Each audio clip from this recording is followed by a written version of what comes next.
చేసిన ప్రార్థన దేవుడు ఎలా ఆలకించాడు? అసలు ఇక్కడ దేవుడు వర్తమానం ఏమి ఇచ్చాడు ఆ కుమార్తెకి? దేవునికి స్తోత్రం. ఒకసారి చూద్దాం. మత్తయి వర్తమానం త్వరగా చూడాలి. 15వ అధ్యాయం మత్తయి వర్తమానము 15వ అధ్యాయము 20వ వచనం చదివి వినిపించండి. ఒకసారి అందరూ చూడండి. పరిశుద్ధ ఎవరైనా చదివి వినిపించవచ్చు. పరిశుద్ధ బైబిల్ గ్రంథంలో మత్తయి వర్తమానం పేజీ నెంబర్ వచ్చేసి 16 పేజీ నెంబరు, మరి అధ్యాయం వచ్చేసి 15వ అధ్యాయము 21వ వచనం.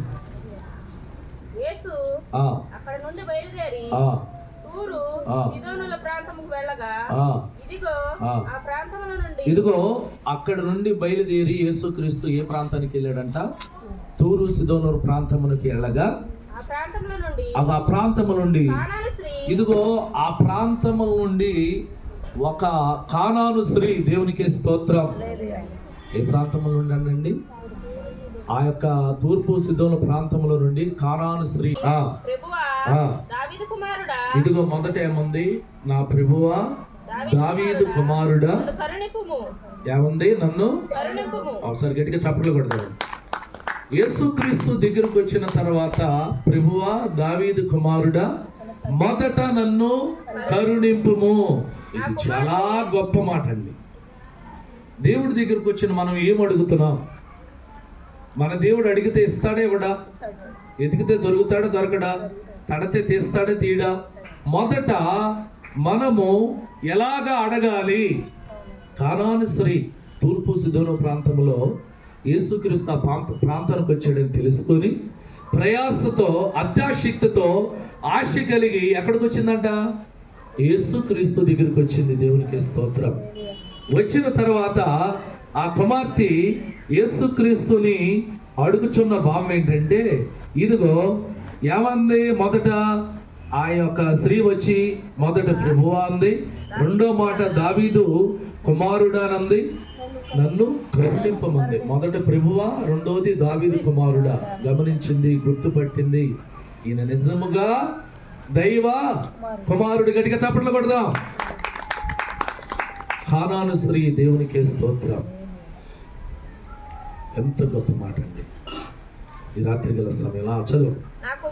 అపవాది పట్టి బహు బాధపడుచున్నదని కేకలు వేసిన. ఒకసారి గట్టిగా చప్పట్లు కొట్టండి. ఏం చేసిందంట? నా ఒక్కగానే ఒక కుమార్తెకి దురాత్మ పట్టి సాతాను శోధించి ఇబ్బంది పడుతుంది. ప్రభువా దావీదు కుమారుడా, నా కుమార్తెని కనికరించు, నా కుమార్తెని కాపాడు, ఇదిగో అని ఆ కుమార్తె అంట దేవుని ఎదుట సాగిలపడి మొరపెట్టి అడుగుతుందంట. ఒకసారి గట్టిగా చప్పట్లు కొడదాం. రాత్రి గల సమయంలో మనకి ఈ కానాను స్త్రీ వలె ప్రార్థన ఉందా? ఈ కానాను స్త్రీ వలె అడిగే మనసు కలిగి ఉన్నామా? ఈ కానాను స్త్రీ వలె మన హృదయము మరి దేవుని పైన ఆరుకోనుందా? ఒకసారి ఆలోచిద్దామండి. ఏం చేస్తుందంట? ఏం చేస్తుంది? హృదయముతో కేకలు పెడుతుంది. దేవునికి స్తోత్రం. కేకలంటే పెద్ద పెద్దగా అరుస్తాం కాదండి. హృదయముతో ప్రభు ఎదుట కేకలు పెడుతుంది. దేవునికి స్తోత్రం. చదువు. అందుకైనా ఆమెతో ఇగో ఇంత జరిగి దేవుని వాక్యం సెలవిస్తుంది. ఇంత ప్రార్థన చేసి, ఇంత కేకలు పెట్టి, అంత మరి కేకలు పెట్టి అరిసి ఆ యొక్క కుమార్తె దేవుణ్ణంట ఎంతగానో మరి ప్రయాసపడి ఆ కుమార్తె దేవుడు నాతో మాట్లాడాలని ఎంత ప్రయత్నం చేసిన ఆ కుమార్తె మాట్లాడా? ఏమన్నా అలా వచ్చి ఇలాగ అయిపోవాలంటే కార్యం అవదు. యథార్థమైన మాట. ఎలాగంటే ఈ కుమార్తె ఎంత ప్రయాసపడింది, ఎంత ప్రార్థన చేసింది, ఎంత విశ్వాసం ఉంచింది. ఈ కానాను స్త్రీ ఆ ఒక్క కుమార్తె బయలుదేరి వచ్చి ఆమె అడిగే విషయం ఏంటంటే, ఇదిగో నా బిడ్డకి ఏం పట్టింది? దురాత్మ పట్టింది, సాతాను పట్టింది, ఒక భయంకరమైన పిశాచి దెయ్యం పట్టింది, వేదన చెంది బాధపడుతుంది, దిగులు పడుతుంది అయ్యా అని కేకలు వేస్తే ప్రభు ఒక మాటను సెలవిచ్చాడండి. ఎవరు? అక్కడ చదువు.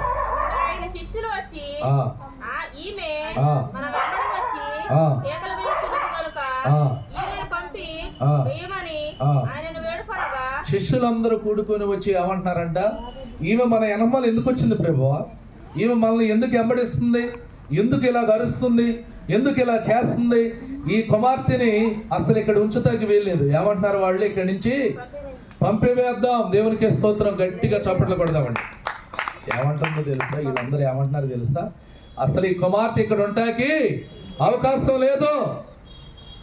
శిష్యులు మాట్లాడుతున్న మాట ఇక్కడ ప్రభువే మాట్లాడుతున్నాడు. చదువు.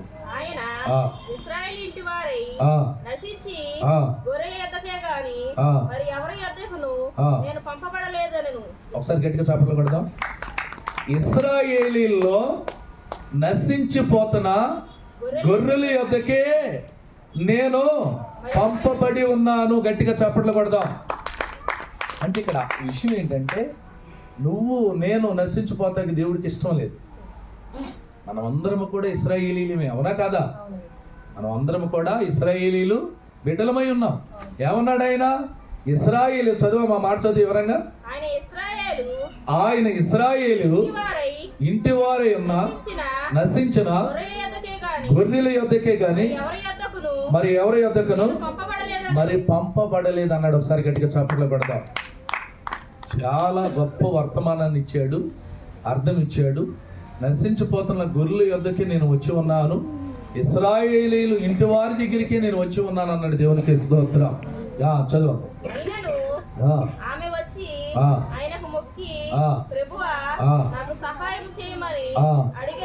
దేవునికి స్తోత్రం. మొదట ఏం చేసింది? వాళ్ళు సేదరించుకున్న పొమ్మన్నా కాదు పొమ్మన్నా వచ్చి యేసయ్య పాదాల మీద పడిన. గట్టిగా చప్పట్లు కొట్టు. విడువను నీ పాదము యేసయ్యా, మరువను నీ సన్నిధి.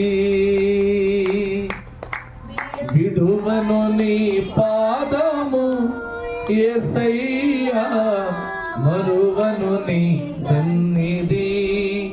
పరిశుద్ధుడా పరిపూర్ణుడా, పరిశుద్ధుడా పరిపూర్ణుడా, విడువను నీ పాదము యేసయ్యా, మరువను నీ సన్నిధి. హల్లెలూయా. పాదాల మీద పడి ప్రభువుని అడుగుతుందంట. ఏమని అడుగుతుంది? ఎలాగ అడుగుతుందంటే, ఇక్కడ ఏ ఒక్క స్త్రీయే కానీ ఏ పురుషుడే కానీ ప్రభు సన్నిధులకు వచ్చిన తర్వాత ప్రభువుని ఎలా అడగాలో నేర్చుకోవాలి. దేవునికి స్తోత్రం. వాళ్ళు సేదరించుకున్నారు, పంపించేయమన్నారు. అయినా ఆ కుమార్తె ఎన్ని రకాలుగా వాళ్ళు మాట్లాడినా ఆ శిష్యులు ఎవరి మాటను కూడా చెవన పెట్టమవకుండా, నా ప్రభు ఇదిగో నా బిడ్డనే ముడతాడు. చాలా గొప్ప విశ్వాసం అండి, చాలా నమ్మిక. ఈ యొక్క కానాను స్త్రీ మొదట పాదాలు పట్టుకొని చదవమ్మా.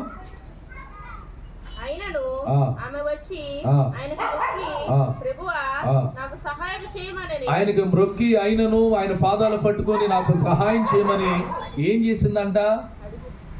అడిగింది. దేవునికి స్తోత్రం. ఒక సామెత ఉంది, అడగంది అమ్మైనా భోజనం పెట్టమని ఉంది కదా.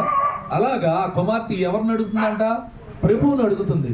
అంటే నేను ఏమంటున్నానంటే, ప్రభు సన్నిధిలోకి వచ్చిన నీవు అసలు ఎలా అడుగుతున్నావు ప్రభువుని? మన దేవుడు ఇచ్చే దేవుడా, ఇవ్వని దేవుడా? ఇస్తాడు, అడిగితే ఇస్తానన్నాడు. ఎలాగా ఈ కానాను స్త్రీ అడిగింది, ఏ రీతిగా అడిగి ఆ కార్యాన్ని పొందుకున్నది మనకు కావాలి. దేవునికి స్తోత్రం. చదువు.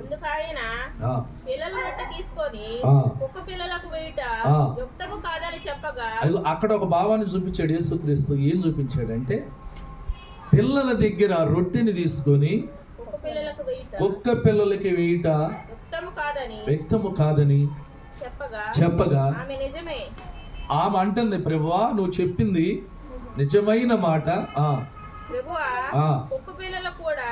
తమ యజమానుల బల మీద నుండి పడు ముక్కలు తిరును కదా అని చెప్పారు. ఒకసారి గట్టిగా చప్పట్లు కొట్టండి. ఈ మాటలు మీకేం అర్థమైంది? ఈ మాటలు మీకేం అర్థమైందంటే, ఆమె జీవితాన్ని ఆ యొక్క కుక్కతో పోల్చుకుని గట్టిగా చప్పట్లు కొట్టండి. ఏమందో తెలుసా? ఆ బల్ల మీద యజమానుడు తినుచున్న ఆ రొట్టె మొక్కలు ఆ కింద పడినప్పుడు ఆ కుక్క పిల్లలే కదా తినేది అని ఆమె జీవితం దగ్గింపు జీవితంలో ఉందండి. ఒకసారి గట్టిగా చప్పట్లు కొట్టండి. ఇలాగ ప్రభు అన్నాడు, అని ఆ యొక్క ప్రశ్నకి ఎదురు ప్రశ్న ఇలా, అయ్యా నా పరిస్థితి ఎలా ఉందంటే ఆ బల్ల మీద నుంచి పడే రొట్టె ముక్కలకు ఆశించినట్లుగా నా బ్రతుకు అలా ఉంది. దేవునికి స్తోత్రం. యేసు ప్రభు ఒక మాట చెబితే, నువ్వు చెప్పింది నిజం ప్రభువా, నా పరిస్థితి అంతా కూడా అలాగనే ఉందని అన్నప్పుడు ప్రభు ఇక్కడ ఏం మాట్లాడుతున్నాడు ఆ చదువు. అందుకు యేసు, ఆ, అమ్మా, ఆ. విశ్వాసము గొప్పది. ఒక్కసారి గట్టిగా చప్పట్లు కొడదామా? ఎలాగా, ఏ రకంగా, ఏమని ఆమె ప్రభువుని అడిగింది?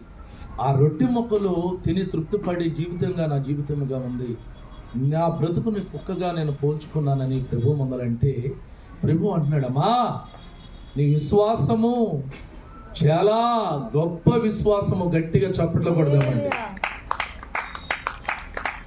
ఎంత గొప్ప ఆశీర్వాదం కలిగిన మాట అంటే, నీ విశ్వాసము చాలా గొప్పదని. అప్పుడు వరకు ప్రభు ఏం చేశాడు తెలుసా?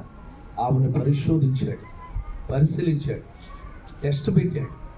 అసలు ఎంతవరకు విశ్వాసంలో నిలబడి ఉండింది, ఎంతవరకు ఓర్పుగా ఉండిద్ది, అసలు విశ్వాసంలో పడిపోద్దా, జారిపోద్దా, ఏం చేస్తున్నావు ఎంతవరకు? అయ్యా ఒక మాట కరుణించు ప్రభు అని నీ మాట సెలవిస్తే చాలు ఎదురు చూస్తుందంటండి. దేవునికి స్తోత్రం. ఇది ఎంత గొప్ప మాట తెలుసండి. ఇవాళ బైబిల్లో కానాను స్త్రీ పేరు రాస్తా కారణం ఏంటంటే ఆమె విశ్వాసం గొప్పది. గట్టిగా చప్పట్లు కొట్టాలి. ఆమె విశ్వాసం గొప్పది కాబట్టి ఆ పరిశుద్ధ బైబిల్ గ్రంథములో ఆమె పేరు లెక్కించబడింది. ఎవనాడైనా ఇశ్రాయేలీల్లో ఏ గొర్రె నశించిపోతానికి వీలేదు, ఆ యొక్క గొర్రెలన్నీ రక్షింపబడాలి అంటే ఆ మాటకు అర్థం ఏంటి? ఆమె దేవుని బిడ్డ. దేవునికి స్తోత్రం. చదువు. ఏమన్నాడు? నీ విశ్వాసం తప్పది, నువ్వు ఏదైతే కోరుకుంటున్నావో అది నీకు అవునుగాక. గట్టిగా చప్పట్లు కొడదాం. ఇది ఎవరికి సాధ్యం? దేవునికి తప్ప మనుషులకు సాధ్యమైనది కాదు. కానీ ఈ విశ్వాసాన్ని బట్టి నిలబడగలిగింది. ఏమండి, యథార్థంగా దేవుడి సన్నిధిలోకి వచ్చిన తర్వాత దేవుడి దగ్గర నుంచి జవాబు వచ్చేదాకా మనిషి అటు ఇటు కదులుతానికి అవకాశం లేదు. దేవుని దగ్గర మొరపెట్టినప్పుడు దేవుడి దగ్గర నుంచి జవాబు వచ్చేదాకా ఎదురు చూడాలి ప్రతి ఒక్క బిడ్డ. వెళ్ళిపోయిందా? ఇంటికి వెళ్ళిపోయిందా? ప్రభు మాట్లాడలే, మౌని అయిపోయాడు. ఆయన మాట్లాడా? కరుణించమంది, కేకలు పెట్టింది, అరిసింది, ఏడ్చింది, ఒళ్ళు మంది. అది చూసిన శిష్యులు ఏమైనా పంపించేద్దామన్నా సరే యేసు ప్రభు పాదాలు విడిచిపెట్టలేదు. దేవునికి స్తోత్రం. అందుకనే ఒక పాట ఉంది, దాటిపోవువాడు కాదు యేసు దైవము, దాటిపోవువాడు కాదు యేసు దైవము, ఆలకించుతాడు నీదు ఆర్తనాదము, ఆలకించుతాడు నీదు ఆర్తనాదము, ఏది నీకు అవసరమో తానే వెరిగి ఉండెను, మేలు కలుగ చేయుటకు నీ ప్రక్కనే ఉండెను. హల్లెలూయా. యేసు ప్రభు మాట్లాడుతున్న మాట ఈ రాత్రి నీతో మాట్లాడాలి. ఈ రాత్రి ఆ వాగ్దానం నువ్వు పొందుకోవాలి. నువ్వు అనారోగ్యంతో ఉన్నావేమో, బలహీనురాలువై ఉన్నావేమో, దురాత్మ పట్టి పీడించబడుతున్నావేమో, కుటుంబంలో సరిలేదేమో, కుటుంబంలో ఇబ్బందులేమో, కుటుంబంలో శ్రమలు ప్రారంభమైనయేమో, కుటుంబంలో ఒకరికి పడమోకుండా గొడవలు జరుగుతున్నాయేమో, తల్లిదండ్రులకి బిడ్డలకి శాంతి సమాధానం లేదేమో. ఈ రాత్రి నీవు నా ప్రభువుని అడిగితే నీకు జరుగునుగాక. కొట్టో గట్టిగా చప్పట్లో. ఈ రాత్రి దేవుడి కార్యాన్ని ప్రారంభం చేస్తున్నాడండి. కానాను స్త్రీని జ్ఞాపకం చేసుకో. విశ్వాసం గొప్పదని డైరెక్టర్ దేవుడి సాక్ష్యం ఇస్తున్నాడు. ఆమె ఎంత ప్రార్థన చేసింది, ఎంత బతిమలాడుకుంది, ఎంత ప్రభు ఆయన పాదాల ఎదుట మరి ఎంత ప్రయాసపడింది. చదువమ్మా. ఆ గడియ ఆమె కుమార్తె స్వస్థత నుండి ఒకసారి గట్టిగా చెప్పగలరు. ఇక్కడ జరిగిన సిచ్యువేషన్ ఏంటి తెలుసా? కుమార్తెని ఇంట్లో పెట్టి కానాను స్త్రీ ఆ తల్లి ఎక్కడికి వచ్చిందంట? ప్రభు సన్నిధులకు. మీరు ఎలాగొచ్చారు అలాగే. దేవునికి స్తోత్రం. కుమార్తె ఏమో ఇంటి దగ్గర ఉంది, తల్లి ఏమో ఎక్కడుంది?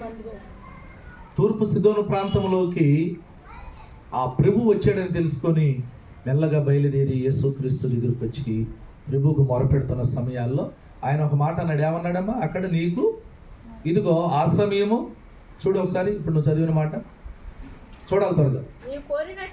నువ్వు కోరినట్లే నీకు అవునుగాక. ఏమన్నాడు? ఇక నువ్వు ఏం కోరుకుంటున్నావు? ఆమె ఏం కోరుకుందో తెలుసా? నా ఒక్కగాను ఒక్క బిడ్డ దెయ్యం పట్టి అసలు అల్లాడిపోతుంది ప్రభువా, భోజనం చేయట్లేదు, నీళ్లు తాగట్లేదు, నిద్ర నొప్పులు లేవు, భయంకరమైన మరణంలో ఉంది, ఆ శోధన పట్టి పీడించి నా కుమార్తెని ఇబ్బంది పెడుతుంది ప్రభువా, నువ్వు కరుణిస్తే చాలు, నువ్వు మాట మాత్రమే సెలవిస్తే చాలంటే నువ్వు అనుకున్నట్లుగా నీకు అవునుగాక అని చెప్పినప్పుడు ఆ చదువమ్మ.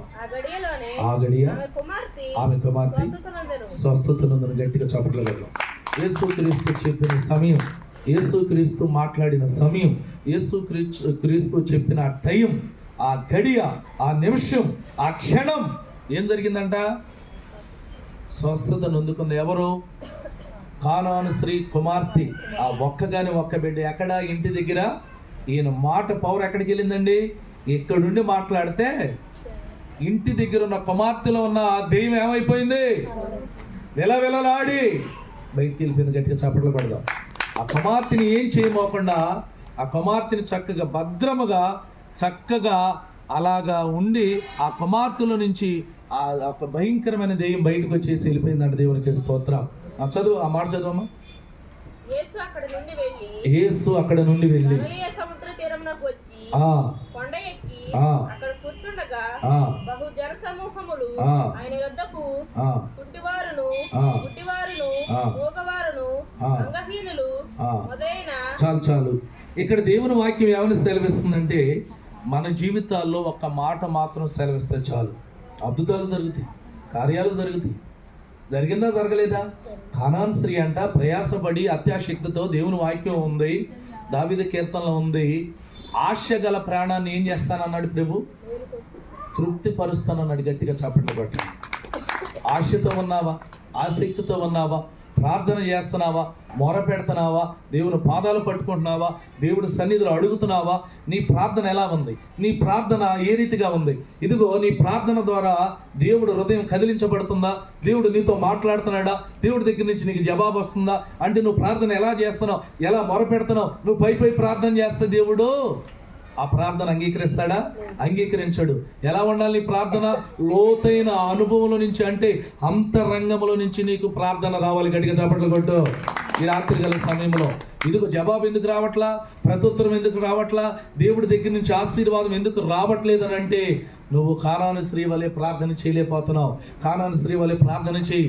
ఇదిగో కాదు పమ్మన్నా, ఇలుపమన్నా ఇలుపమోకుండా దేవుడు పాదాలు పట్టుకొని బతిమాలుకొని, ప్రభువా, దావీదు కుమారుడా, నన్ను కరుణించు, ఇదిగో నా ప్రార్థన ఆలకించు, నా మనం అంగీకరించు, ఇదిగో అని విజ్ఞాపన చేసింది, మొరపెట్టింది, దేవుడు పాదాలు పట్టుకుంది, మొక్కుబడులు చేసుకుంది, ప్రభు సన్నిధులు అడిగింది. ఇదిగో నీ సన్నిధికి వస్తాను ప్రభువా, నేను అనుకున్న ప్రకారముగా నా బిడ్డ బాగుపడితే నీ సన్నిధిలోకి తీసుకొస్తా, సాక్ష్యాన్ని ఎవరిస్తా అని ఆ బిడ్డ ఎన్నో తీర్మానాలు తీసుకొని ప్రార్థన చేస్తే యేసు ప్రభు మొదట అడిగినమని ఇచ్చేసాడండి. ఆలోచించాడు, పరిశోధన చేశాడు, పరిశీలించాడు. ఎంతవరకు విశ్వాసం, పట్టుదలతో ఉందండి. విసుకగా ప్రార్థన చేయాలంటే గట్టిగా చప్పట్లు కొట్టు. విసుగుదల మనకు ఉండకూడదు. ప్రార్థన బిడ్డలకి విసుగుదల ఉండకూడదు. కారణం ఏంటి తెలుసా? దేవుడి దగ్గర నుంచి జవాబు వచ్చేదాకా ప్రార్థన చేస్తానే ఉండాలి. అలా ఒక గొప్ప ఒక కార్యాన్ని పొందుకుంది. ఎవరు? కానాను స్త్రీ. స్వస్థత కలుగుతాం అంటే మాటల, ఒంట్లో దెయ్యం వెళ్ళిపోతాం అంటే మాటల, ఒంట్లో ఉన్న దురాత్మ బయటికి వెళ్ళిపోతాం అంటే మాటల. యేసుక్రీస్తు మన జీవితాల్లో ఒక్క మాట మాట్లాడితే మన జీవితాలకి స్వస్థత కలిగిద్దండి, వెలుగు కలిగిద్దండి, ఆశీర్వాదం కలిగిద్దండి. రాత్రి గల సమయంలో నేను ఏమని చెప్తున్నానంటే, మీ అందరికీ మీరందరూ చేయవలసింది ఒకటే, ప్రభు సన్నిధిలోకి వచ్చిన తర్వాత నీ కష్టం ఏంటి దేవుడికి చెప్పు, నీ బాధ ఏంటి దేవుని ఎదుట పెట్టు, నీలో ఉన్న అంతరంగంలో ఉన్న ఆ యొక్క ఒక ఇబ్బంది ఏంటో ప్రభు ఎదుట నువ్వు పెట్టినప్పుడు ప్రభు నిన్ను విడిచిపెట్టడు. నీ విశ్వాసాన్ని చూస్తాడు. మొదట ఏమంటాడు తెలుసా? ఆ కానాను స్త్రీతో ఏమన్నాడు? అమ్మ, నీ విశ్వాసం గొప్పది కాబట్టి నువ్వు అనుకున్నట్లుగా నీకు అవును గాక అన్నాడు. మీ అందరి విశ్వాసం గొప్పది కాబట్టి మీరు ఏదైతే కావాలనుకుంటున్నారో, ఏదైతే పొందుకోవాలనుకుంటున్నారో, దేవుడు పట్ల సేవకుడిగా నా నోట కృతజ్ఞత వచనాన్ని ఉంచాడు కాబట్టి మీరు అనుకున్నట్లుగా మీకు అవును గాక. గట్టిగా చప్పట్లు కొడదామా? దేవుడు వాక్యం సెలవిస్తుంది, అధికారంతో కూడిన మాట. ఇక మీరు వాక్యం తీయొద్దు, ఒక మాట చెప్పి ముగిచేస్తాను. ఒకే ఒక మాట, ఇది చాలా గొప్ప మాట. ఒక వ్యక్తి ఉన్నాడు, ఆ వ్యక్తికి ఒక సైన్యం ఉంది, పేరుగాంచిన వాడు, ఒక సైన్యాన్ని నడిపించే ఒక అధికారి. ఆ వ్యక్తికి ఏం జరిగిందో తెలుసండి? ఆ వ్యక్తి దగ్గర ఉన్న వ్యక్తి పక్షవాతం వచ్చింది. ఏంటంట? పెరాలసీ. అర్థమైందా? కాలు చేయబడిపోయింది. ఈ పడిపోయినప్పుడు ఈ యొక్క అధికారంలో ఉన్న వ్యక్తి ఎక్కడికి వచ్చాడు? యేసు ప్రభు దగ్గరికి వచ్చాడు. యేసు ప్రభు దగ్గరికి వచ్చి యేసు ప్రభు దగ్గర ప్రార్థన చేస్తున్నాడు. ఇది మీరు చాలా శ్రద్ధగా ఆలోచించాలి. ఆయనకున్న పేరుకి, ఆయనకున్న వాదాకి ఆయన వచ్చేంత అవసరం లేదు. ఆయన చేతి కింద మనిషిని పంపితే సరిపోదు. ఆయన ఎవరు? సేనాధిపతి. ఒకసారి అర్థమవుతుందమ్మా? సేనాధిపతి అంటే సైన్యానికి నడిపించే నాయకుడు. సేనాధిపతి లేకపోతే ఆ మొత్తం ముందు జరుగుతానికి అవకాశం ఉంది. ఈ వ్యక్తి యేసుక్రీస్తు దగ్గరికి వచ్చి అంటున్నాడు, అయ్యా ప్రభువా, మాట మాత్రం సెలవివు అని అంటే యేసు ప్రభు ఏం మాట్లాడలేదండి. సైలెంట్ అయిపోయాడు. చూశాడు. యేసు ప్రభు కొంత సమయం జరిగిన తర్వాత, సరే బయలుదేరి నేను వస్తాను అని అన్నాడు. ఎవరు? ప్రభు. ఎవరితో? సేనాధిపతితో. అన్న తర్వాత ఆ వ్యక్తి చెప్తున్నాడు, ప్రభువా, నీవు నా ఇంటికి వచ్చుటకు నేను పరాత్తుడిని కాదు. గట్టిగా చప్పట్లు పడదు. ఏమన్నాడు? నేను యోగ్యుడిని కాదు, నేను అంత తగిన వాడిని కాదు. నీవు నా ఇంట్లో అడుగు పెడతాకి నేను అల్పుణ్ణి, అయోగ్యుణ్ణి, ఎనికి లేని వాడిని. నీవు నా ఇంట్లో అడుగు పెడతాకి నేను తగన వాడిని. దేవునికి స్తోత్రం. యేసు ప్రభు అన్నాడు, ఇశ్రాయేలీల్లో ఇంత విశ్వాసం కలిగిన వ్యక్తిని చూడలేదు అన్నాడు. గట్టిగా చప్పట్లు కొట్టాడు. ప్రభు సాక్ష్యం ఇస్తున్నాడు. ఇచ్చిన తర్వాత ఏమన్నాడు తెలుసా? ఇక నీవు రావాల్సినంత అవసరం లేదు, ఒక్క మాట సెలవేమన్నాడండి. ఎక్కడ మాట సెలవిస్తే ఆ పక్షవాయువు గలవాడు స్వస్థత పొందుకొని లేచి గంతులేస్తున్నాడు. గట్టిగా చప్పట్లు కొట్టు. రాత్రి గల సమయంలో దేవుని వాక్యం అధికారంతో కూడింది. ఒక్క మాట సెలవిస్తే చాలండి, మన జీవితాల్లో ఉన్న చీకట్లు విడుదలైపోతాయి, బంధకాలు తెగిపోతాయి, దురాత్మలు కాలిపోతాయి, చీకటి శక్తులు కాలిపోతాయి.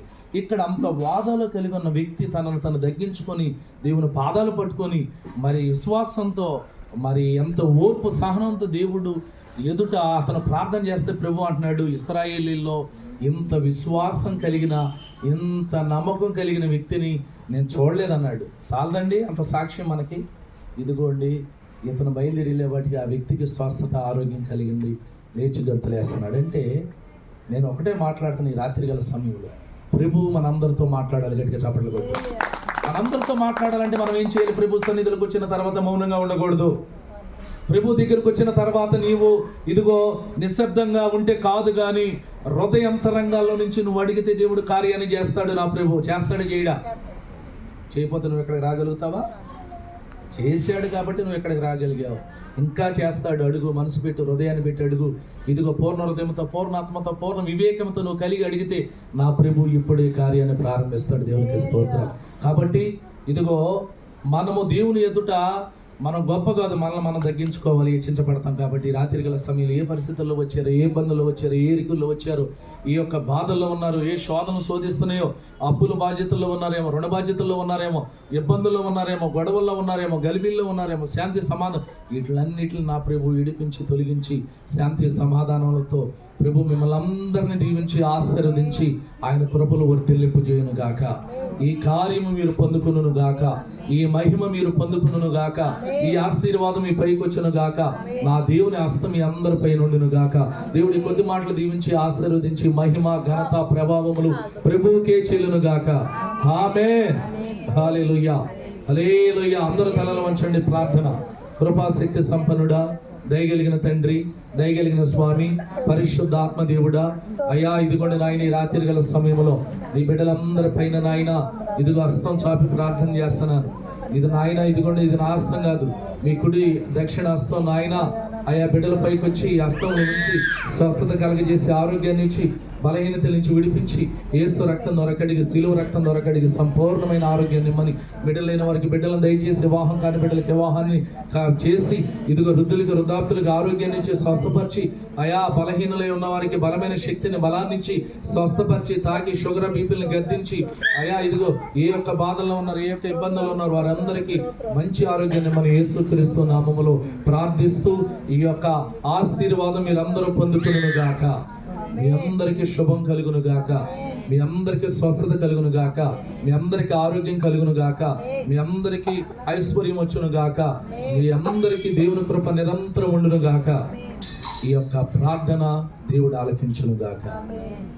యేసయ్యకు స్తోత్రాలు. మీ అందరికీ నా వందనాలు. ప్రభు మిమ్మల్ని అందరినీ దీవించును గాక. ఆమేన్. మంచిది.